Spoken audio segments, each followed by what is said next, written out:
Welcome back to Financial Foundations, brought to you by Base Wealth Management, where we are the foundation to your financial plan. I'm your host, Dustin Taylor. I'm your co-host, Alex Wolf, certified financial planner.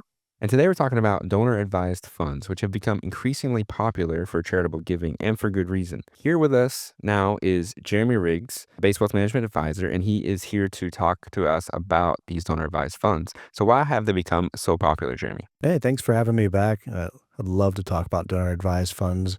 Very near and dear. In previous roles, worked with executives where it was talking about, how do we still support the charities that are important to us, but can we be more tax efficient? And this solves that beautifully because it gives you the control. And that's the biggest thing with these.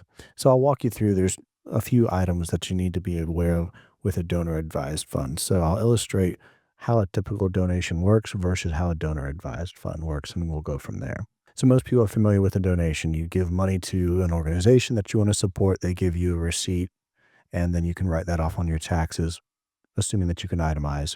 What the donor advised fund does is you still give money into a charitable account, and then that account holds the funds for you. So you're getting the donation in the year that you put the money in, but maybe that money is not just for this year's donations. Maybe it's for future years as well.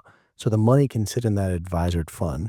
And what that allows you to do is lock in the tax deduction that you want in one year and give the money out at a later year. So that's where the control piece comes from it. Yeah, I love that aspect of it, being able to get the tax deduction now, but you don't necessarily have to give all that money to the charity or charities that you support until a later date.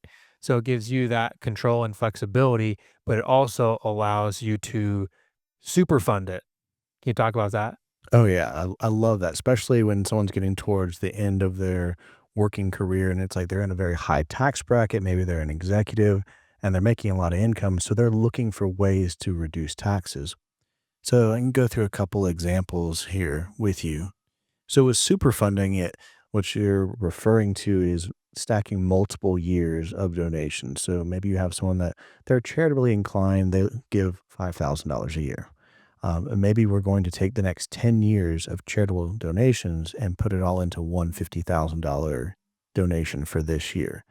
So what that can really do is drive the taxes for you. So if you think about it, give you an example. Say someone's making $425,000 a year. They file standard married. So they get the standard deduction that brings their taxable income down to about $395,000, give or take. They're in the 32% tax bracket. They're going to pay roughly about $70,000 in taxes. So that's if they just take the standard deduction. Well, if they give $5,000 a year, well, there's no reason for them to itemize. They're not going to have more than the standard deduction. So that same scenario, 425,000, what if we did a $50,000 deduction instead of taking the standard deduction? So we put that into the donor advised fund. Well, what that's going to do is that's going to drive the income down. So when we run the math on that, well, now not only have we driven the income down, we've driven it down to where we've dropped to the 24% bracket.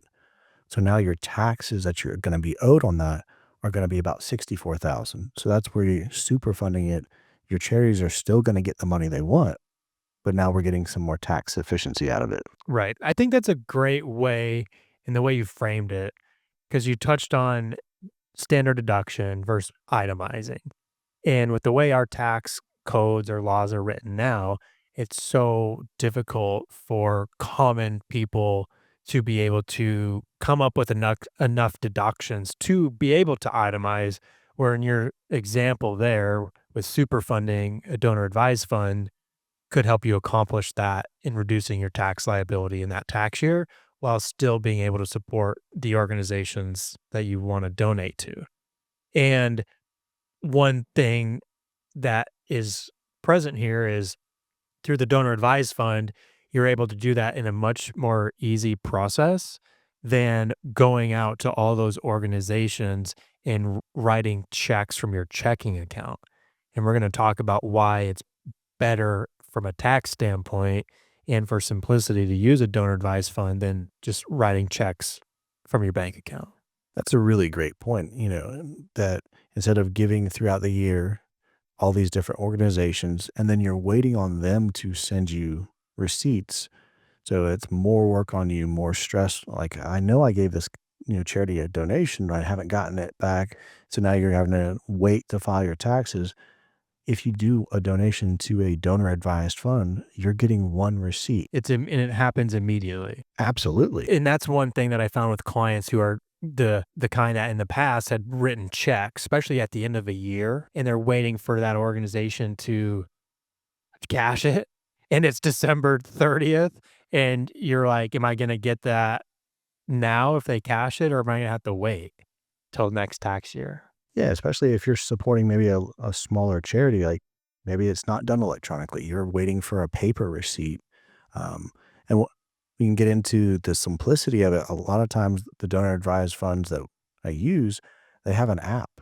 So you can literally have an organization's name. I do this all the time. I'll tell, hey, what's a charity you like to support? Let me type it in and pull it up, and we can automate it. Hey, do you want to send this as a one-time gift? Reoccurring, you want to send them $100 a month? Or like maybe your local church. Hey, let's just set this up where it just deducts from the donor advised fund, and it makes it very simple for you. And if you want to do a one-off donation, hey, great, pull up your app and send the money. Right. I think it also is a great way if you don't really have an organization that is close to you.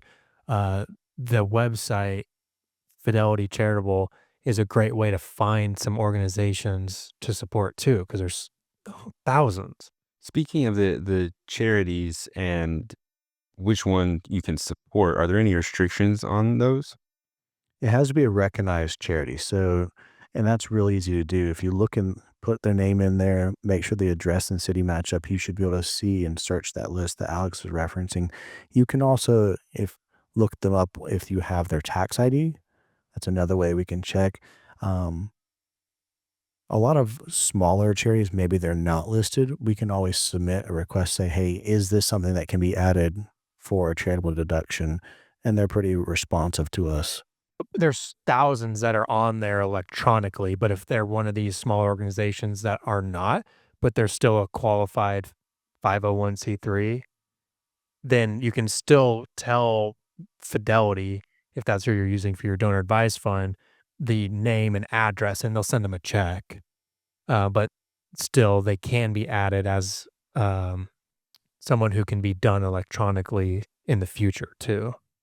Yeah, and even if it say all of your charities that you support, the donor advised fund is sending them a paper check, that's fine. You're still getting the electronic receipt of your donation. When it goes out to the charity, it has no impact on when you get the tax deduction. So there's a lot less work. Can you talk about why a donor advised fund is better from a tax standpoint too, and the types of things you can contribute to it versus writing a check? Yeah, so when I look at a lot of people would use just writing a check or cash. So you can do that, but what I like to look at is, hey, do you have any appreciated stock? Because when we sell a stock, even if you've held it for long term, you're probably going to pay about 15% capital gains, maybe give or take, depending on your tax bracket. Especially if it's an appreciated stock that you've held for 10, 20 years. Yeah, maybe you have some Apple or some other tech stock that's appreciated a lot, and you're like, well, I don't really know what to do with this because, for example, say that $50,000 we're going to donate, and we're going to do it with appreciated stock, and half of it is your basis and half of it is gains. Well, if you just sell that on the open market, now we've created another tax issue we have to work on. The beautiful thing about giving appreciated stock is we can pick up that whole $50,000 of appreciated stock, put it into the charitable account. You get the deduction for the whole value and you pay no taxes because it was wrapped up as part of the gift. So now we've saved you a tax bracket by making the itemized deduction instead of the standard deduction. And now we've also taken $25,000 of capital gains that you would have to have paid. And now those are part of your standard deduction. So what happens to the money that you put into the donor advised fund before you grant it to the charities? I'm glad you asked. So in the charitable account, you have options that you can invest in. So it can be as conservative as a money market. We can put it into something that tracks the S&P 500. So that's where we can look at what's the time frame. Is this a donation we're making this year or is it 10 years from now? And are you fine with there being a fluctuation on what the charity gets? It doesn't affect your tax deduction, but if we're doing a super funding and putting 10, 20 years worth of donations in here, well, let's get a little more growth. So maybe your charity doesn't get $50,000. Maybe they get $60,000 because the market's grown over that time period. Yeah, I think it's a great way to, possibly give them more than what you originally put into the donor advised fund. And then again, you can give funds to any recognized charity in any amount. It doesn't all have to go to one charity. You can hand select the charities that you support inside the donor advised fund. Yeah, I think donor advised funds are a beautiful example of how do you make your money work harder for you. As you can see, donor advised funds offer immediate tax benefits now and long-term flexibility with your charitable giving. Whether you're looking to make a substantial donation this year or plan for your charitable giving in the future, a donor advised fund may be a great way to help you achieve your philanthropic goals. For more tips and strategies like this, be sure to check out our website at basewealthmanagement.com, where you can find videos, articles, and other podcast episodes with more information. You can also submit any questions or topics you'd like to see us cover on the podcast. Send those in to us at question@basewealthmanagement.com. And also make sure you're subscribed to our podcast on your favorite podcast listening app. If you would like more information specifically about donor advised funds, be sure to reach out to Jeremy at basewealthmanagement.com.